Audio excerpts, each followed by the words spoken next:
Yeah, good morning. It's time for the Premier League again, and we've got to round up yesterday's matches in the Barclays Premier League. There were 4 games in total. I saw one in its entirety, the other 3 on highlights earlier this morning. Let's get to it then. The opener, an encounter that I was looking forward to immensely. Leicester at home to Liverpool. Some background: Liverpool have got the better of the Foxes over the last few seasons. Rodgers yet to get a win, but at the moment Liverpool has lost 2, and their form looks, well, to say the least, a bit dodgy. Leicester, they've maintained a reasonable run, although they got a reverse at home to Leeds last time out in the Premier League, and the King Power has not been a happy hunting ground for them. They've lost, I think, on 5 occasions already this season. So an interesting fixture, certainly. Vardy was back in. They were going to be without Justin, of course, who picked up an injury against Brighton. An injury that's going to put him out for the rest of the season to his knee. A new signing for Liverpool, Kabak. He's come across from Schalke, of course, Germany, Klopp, but he hasn't had a particularly good CV, to be honest, but they desperately need some help at the back. He was in alongside Henderson. Mane, it was his 200th appearance for Liverpool. And let's get to the action, and it was right from the off. Sayus header headed away a dangerous Robertson cross in the first minute. And then Maddison, a couple of minutes later, audaciously tried a shot from near the halfway line, seeing Alisson off his line. It was comfortable for the Brazilian goalkeeper, but of course all eyes were on him after that calamity in the last match at City, where he basically gave them 2 goals. It was a very fast-paced affair. 9 minutes, Henderson, a magnificent over-the-top pass found Salah, but his finish was poor. A minute later, Vardy on the shoulder, and he's flicked, just scooped over the bar, but he was looking sharp for certain.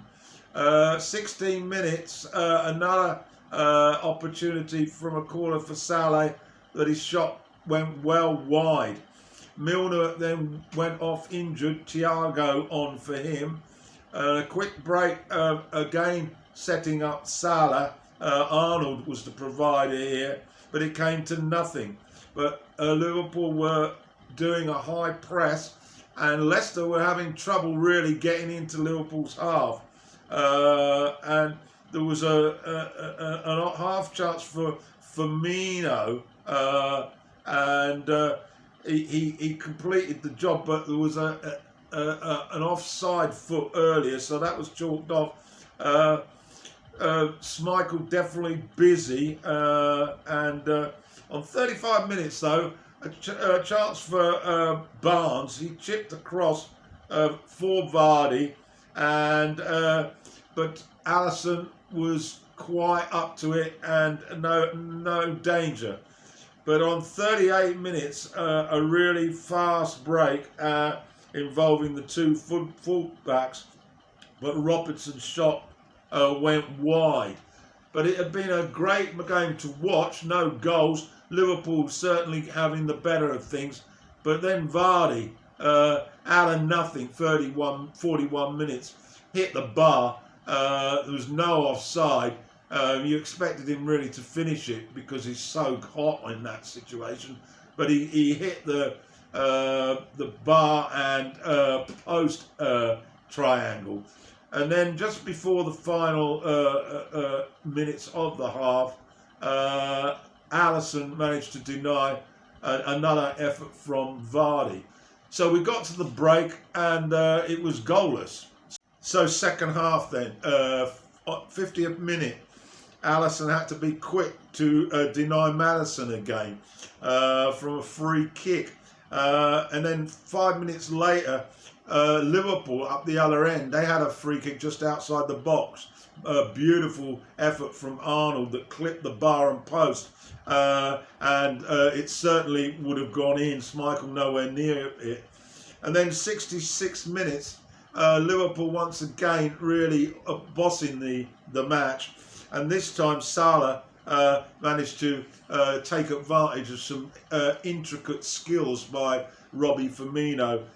Two delicate touches which were right out of the top drawer created a yard of space for Salah in the box, and he put it wide of Schmeichel, and Liverpool won up, and to be fair, they deserved it. 10 minutes they had the lead, and then Barnes was brought down on the edge of the box. Initially the referee awarded a penalty, and it was really confusing, but VAR then changed the decision to a free kick, and Maddison's free kick curved in from the left, beat everybody, but there did look like there was a hint of offside, but it beat all the defenders, all the attackers, and unfortunately it beat Alisson as well, and so it ended up in the corner, and that was the equaliser. Now I don't know what happened to Alisson after that, but he then on 80 minutes committed absolute madness, a crossfield ball from I think it was old Brighton, no maybe not, no Pereira, and right from the halfway line, and he caught the Liverpool defence. They were running back, however, the new boy, Kabaka, but Alisson decided it was all his, and he rushed out. Vardy, of course, was on it as well. He rushed out and certainly made contact, but it was a complete and utter disaster, and ended up colliding with his defender, and the ball fell neatly to Vardy, who was all on his own, and of course he just put it into an empty net.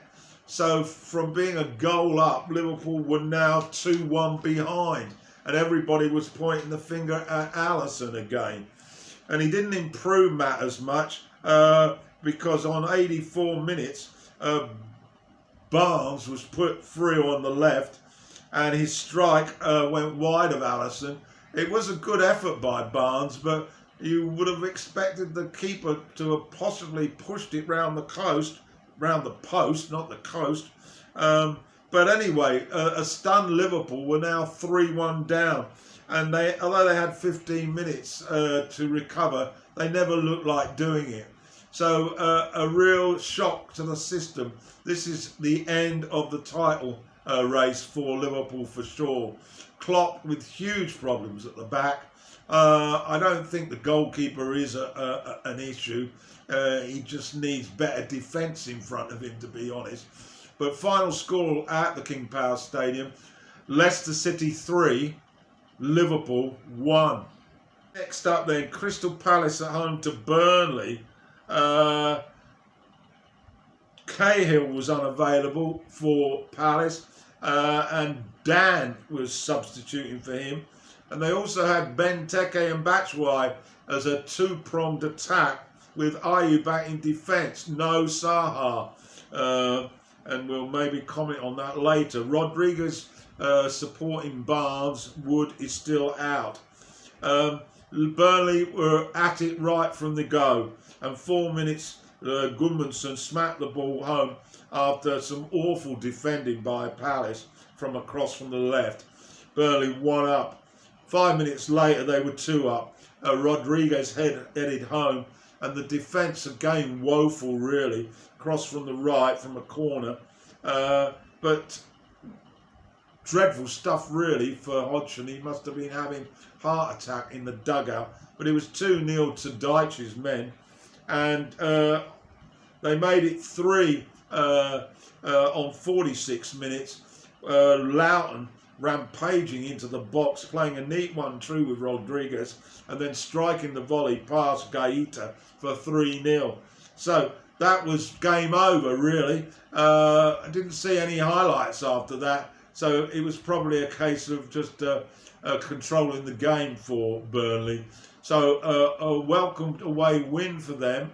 Hodgson's got some problems. No Zaha, defeat. Those two seem to go together. So final score at Selhurst Park: Crystal Palace 0, Burnley 3.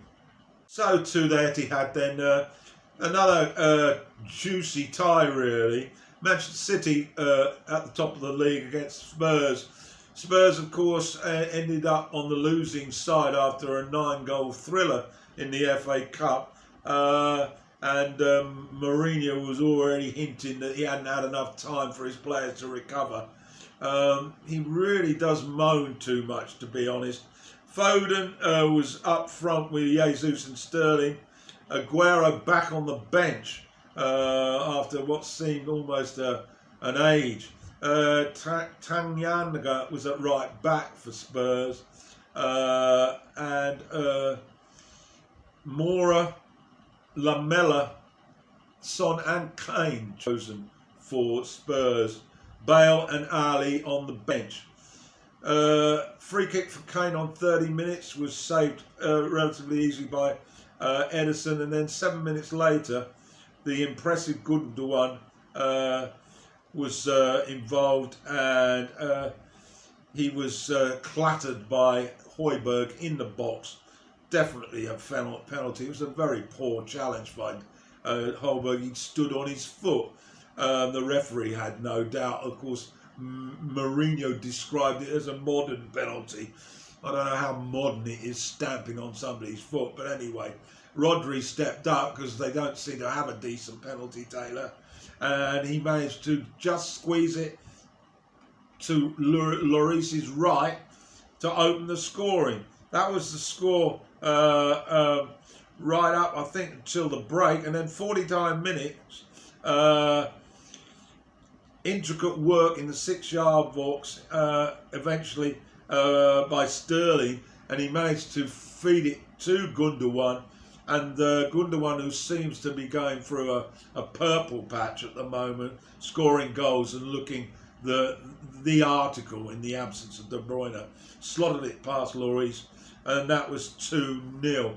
Lloris could have done better, I reckon. 65 minutes.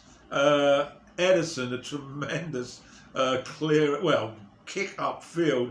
It wasn't a kick upfield, it was a pass. And he found Gundogan again, who made an absolute misery for the defender, who basically fell over. And he slotted it wide of Lloris.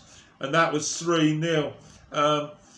Bale came on and he had a decent effort on 80, which Ederson pushed away to safety.